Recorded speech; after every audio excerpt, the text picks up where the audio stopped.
Okey semua, Assalamualaikum warahmatullahi wabarakatuh. Jadi untuk hari ini kita akan bersama-sama dalam sesi pembelajaran di rumah untuk tajuk Sains tahun 3 bersama dengan Cikgu Khairil pada hari Isnin 25 hari bulan 1 2021. Okey murid-murid, ini ialah kelas yang pertama untuk tahun ini bersama dengan Cikgu Khairil. Untuk makluman, Cikgu Khairil mengajar mata pelajaran Sains tahun 3 dengan kamu. Alhamdulillah. Okey.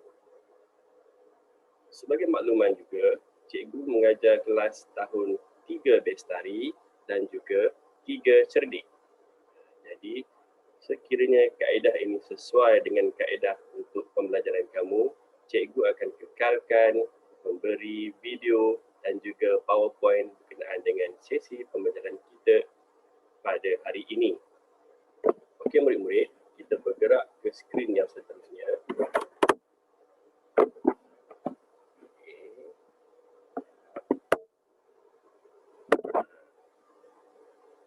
Untuk unit 1 bagi mata pelajaran Sains tahun 3 pada tahun ini, tajuk yang pertama yang akan kita pelajari ialah tentang kemahiran saintifik.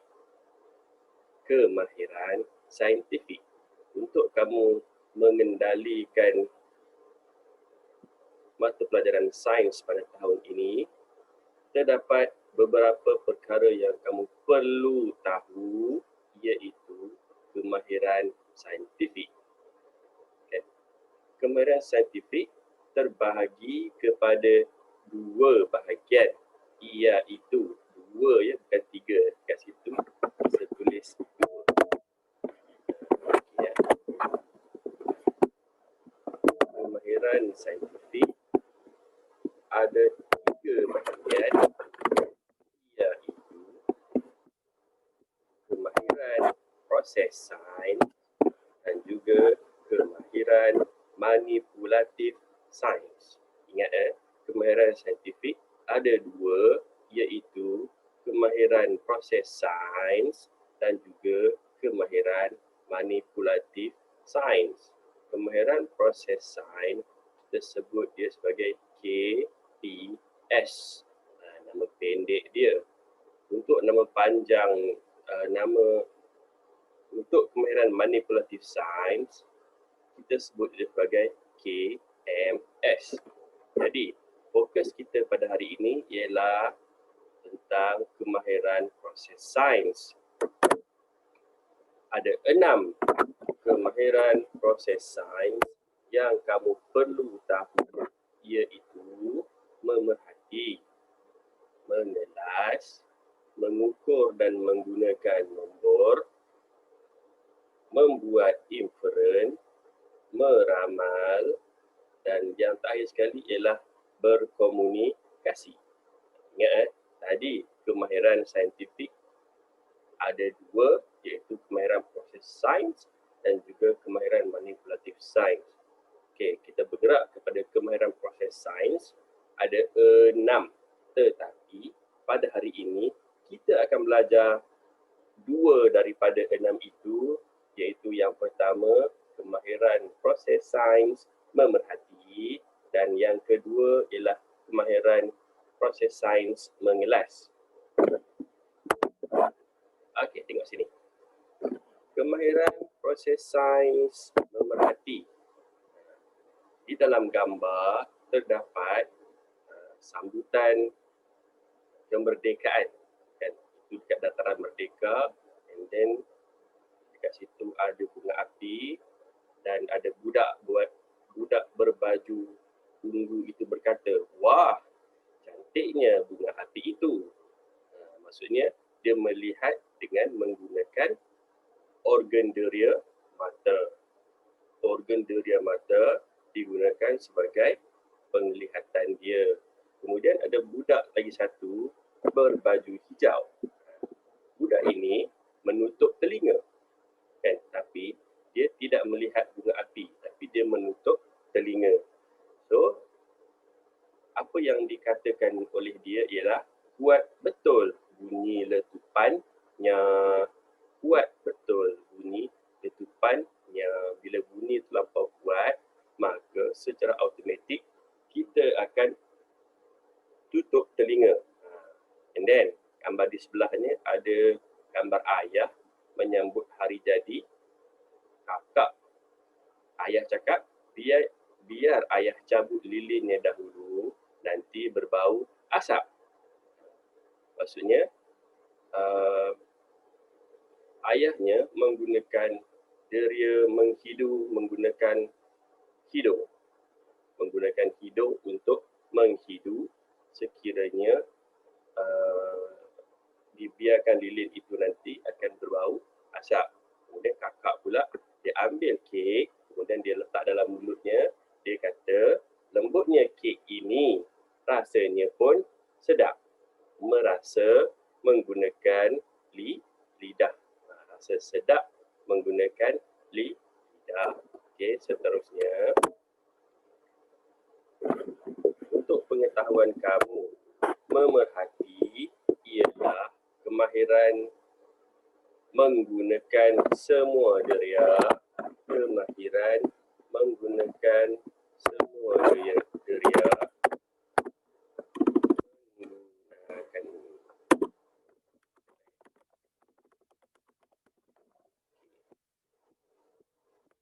Kemahiran menggunakan semua deria untuk mengumpul maklumat. Maksudnya dekat sini bukanlah bermakna kita memerhati guna mata sahaja. Itu ialah satu konsep yang tidak betul. Memerhati menggunakan semua deria yang ada pada anggota badan kita. Okey. Anggota badan yang pertama yang biasanya kita gunakan untuk memerhati, mata untuk melihat. Mata digunakan untuk melihat. Kemudian telinga untuk mendengar. Selepas itu, hidung untuk menghidu, lidah untuk merasa, tangan dan kulit untuk deria sentuhan. Ada 5. Yang pertama ialah mata untuk melihat, telinga untuk mendengar, hidung untuk menghidu, lidah untuk merasa, dan tangan dan kulit untuk deria sentuhan. Okey. Sebagai contoh, walaupun dengan menutup mata, kita masih boleh mengenal pasti sesuatu objek menggunakan anggota dan deria badan yang lain. Contohnya, contohnya ialah kamu mendengar bunyi kucing walaupun kucing itu tidak kelihatan dengan mata kamu. Kamu duduk di atas rumah ataupun duduk di dalam bilik, tapi kamu dengar bunyi kucing. Kamu tak nampak kucing, kita dengar sahaja bunyi kucing. Itu pun kita panggil sebagai kemahiran memerhati. Contoh lain ialah kamu dapat menghidu bau masakan ibu di dapur walaupun kamu sedang menonton televisyen di ruang tamu. Macam mana? Kamu duduk dekat ruang tamu, perut lapar, mak tengah masak, kamu hidu bau. Wah mak, sedapnya goreng ikan. Kamu tak pergi lihat pun mak kamu goreng ikan. Tapi dengan bau itu kamu kenal, oh itu ialah bau ikan yang digoreng, ataupun mak memasak kari, mak memasak spaghetti dan sebagainya. Kamu boleh bau dan kenal benda apa itu tanpa melihat. Kamu lalu dekat kedai jual buah durian. Kamu belum lagi sampai dekat tepi jalan, belum lagi sampai, kamu dah hidu bau durian. Kamu dah cakap, ayah, ada orang jual durian lah, ayah, ada bau durian lah. Tapi tempatnya kamu belum pergi lagi, kamu belum lihat lagi. Tapi kamu boleh kenal pasti bau itu dengan menggunakan organ hidung. Okey, dah. Dan yang seterusnya, kemahiran proses sains yang kedua. Tadi, kemahiran proses sains yang pertama memerhati. Sekarang kemahiran proses sains yang kedua iaitu mengelas. Mengelas. Apa benda mengelas? Kita tengok kat sini ya. Okey. Kita boleh mengelas sesuatu objek berdasarkan ciri. Pengelasan boleh dilakukan dengan ciri sepunya atau ciri tidak sepunya. Contoh ciri sepunya ialah bilangan kaki haiwan, kuda dan harimau mempunyai bilangan kaki yang sama iaitu 4. So kita boleh kelaskan haiwan yang mempunyai kaki 4. Di bawahnya kita boleh letak harimau, kuda. Sebelah ini haiwan yang mempunyai 2 kaki. Contohnya apa? 2 kaki, pandai, ayam dan itik. Okey. Berbalik kepada ciri tidak sepunya bagi kuda dan harimau pula ialah, ini ciri tidak sepunya. Kuda memakan tumbuhan, manakala harimau memakan haiwan lain. Kuda memakan tumbuhan, daun, rumput dan sebagainya.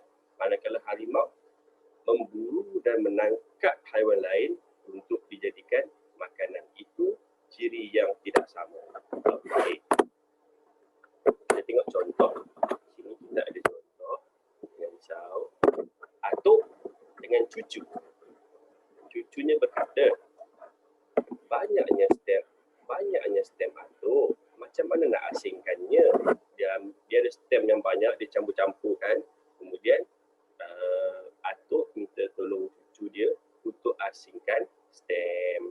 Kemudian cucunya berkata, macam mana nak asingkannya? Okey. Atuknya berkata, perhatikan selain warna stem yang berbeza, bentuk stemnya juga berbeza. Kemudian cucunya berkata, oh, maknanya stem boleh diasingkan mengikut ciri warna dan juga bentuk. Kalau kamu lihat gambar dekat sini, ada bentuk segi 4 tepat dan juga ada bentuk segi 3. Okey.